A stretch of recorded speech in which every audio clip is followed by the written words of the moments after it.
Tropical Weather Bulletin 77, it's May the 24th and we have our first storm of the Eastern Pacific hurricane season, 9 days old. That storm's Amanda and it's currently packing winds of 40 miles per hour and could be a hurricane in the next few days as it heads towards the northwest.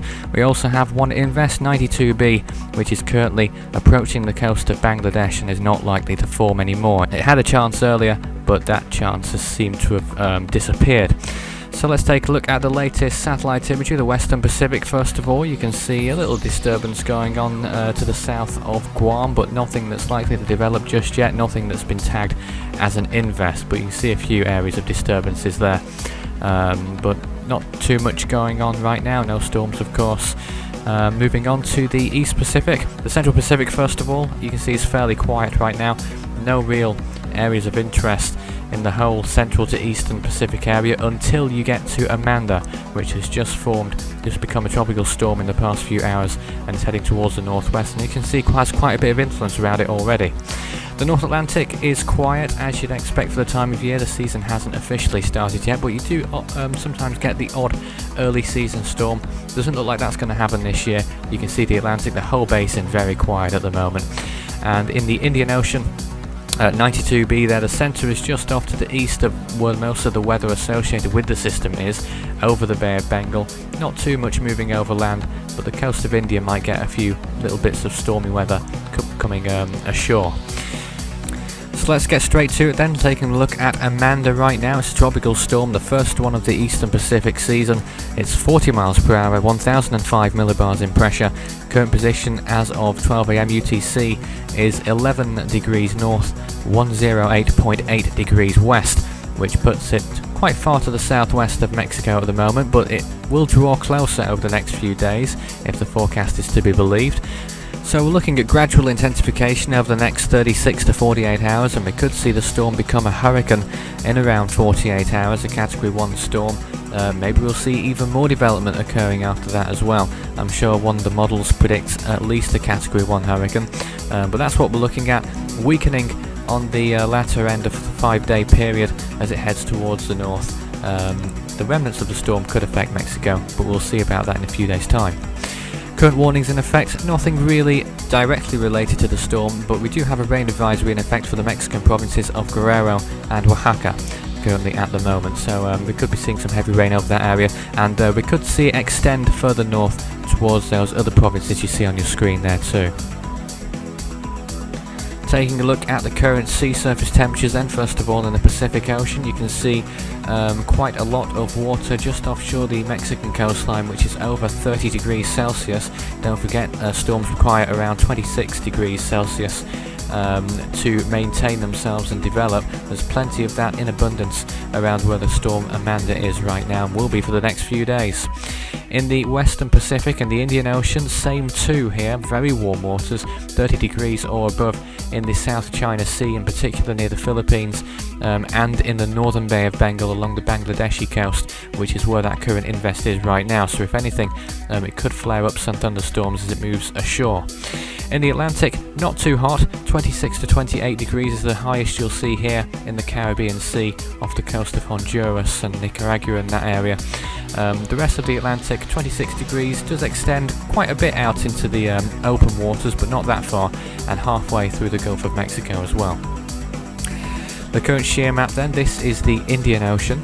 Towards the right hand side of that image you can see the outline showing the Bangladeshi coastline, and there's a little pocket of low shear which is where that current storm is right now, but all around it there is quite high amounts of shear, which is probably why the storm didn't form in the first place, and it is increasing as well pretty much in all directions except for very to the north inland, so no real hope for that storm to develop anymore. The Eastern Pacific, this one is a few hours old but still fairly relevant. The L is now Tropical Storm Amanda, and around that low shear until it moves quite far to the north near the Mexican coastline and along that same latitude. You can see high amounts of shear slowly decreasing but fairly constant at the moment. And in a few days time the storm is slow moving, so it will take a few days for the shear to really have pronounced effect, or that's what we're anticipating at least. but it will take its effect eventually, and that will be ultimately probably what will weaken the storm. The Western Pacific, you can see around the equatorial regions, low amounts of shear pretty much across the board, except for a little bit that dips down between the Philippines and Palau.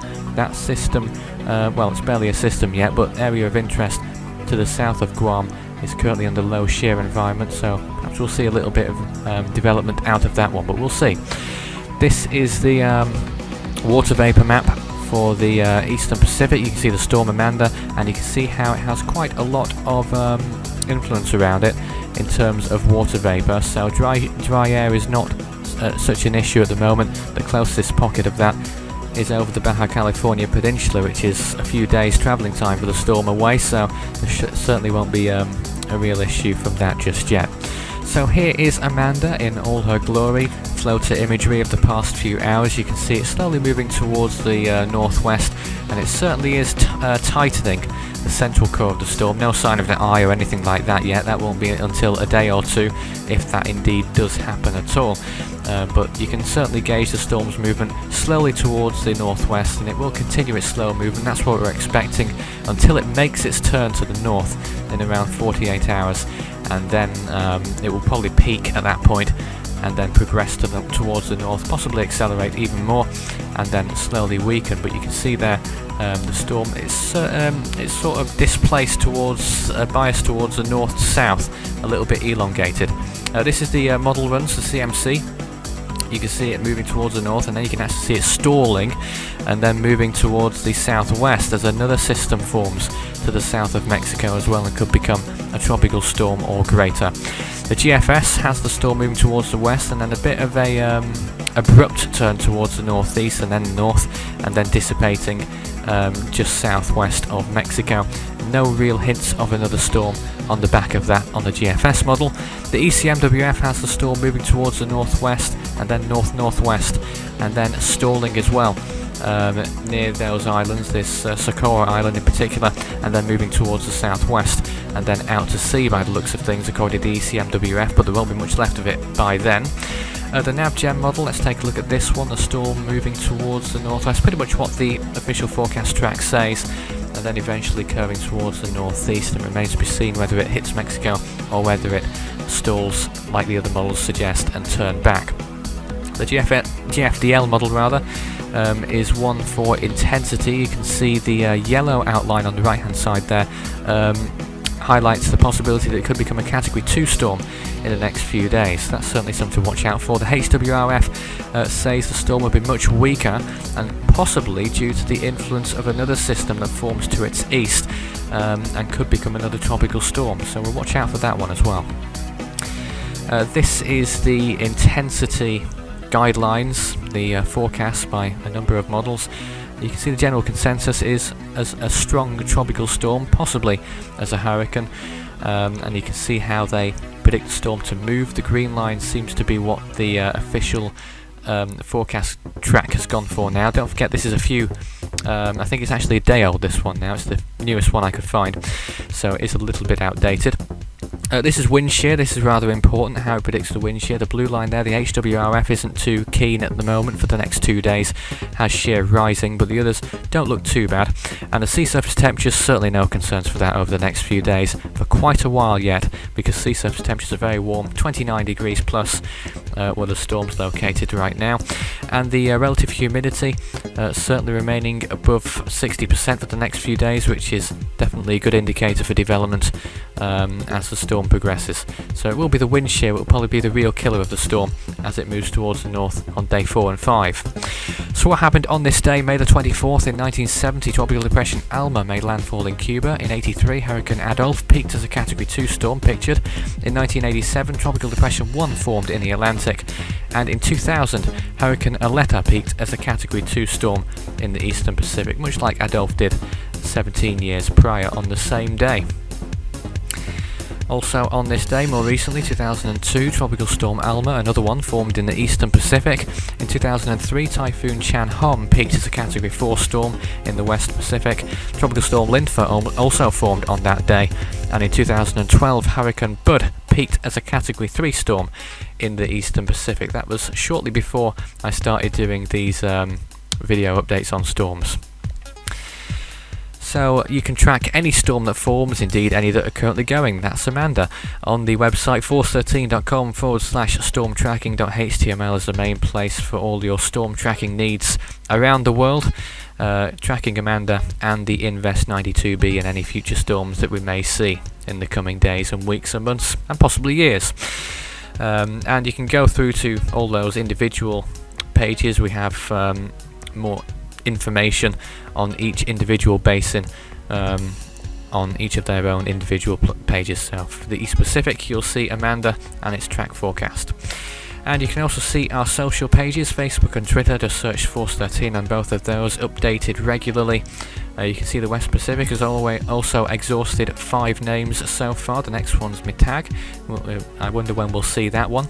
And the North Indian storm names, it would have been Nanak if that 92B would have formed, but it doesn't look like that's the case anymore. It was quite likely at some point, 60% around 48 hours ago, but it's fallen quite dramatically since then. The southern hemisphere rather, appears to be finished for now. So there's all the names that we went through and all their intensities. The redder they are, the stronger they were. Bruce and Gillian were Category 5 storms throughout the 2013-14 season. And lots of tropical storms around there as well. And indeed one strong landfall for Australia towards the end of that season.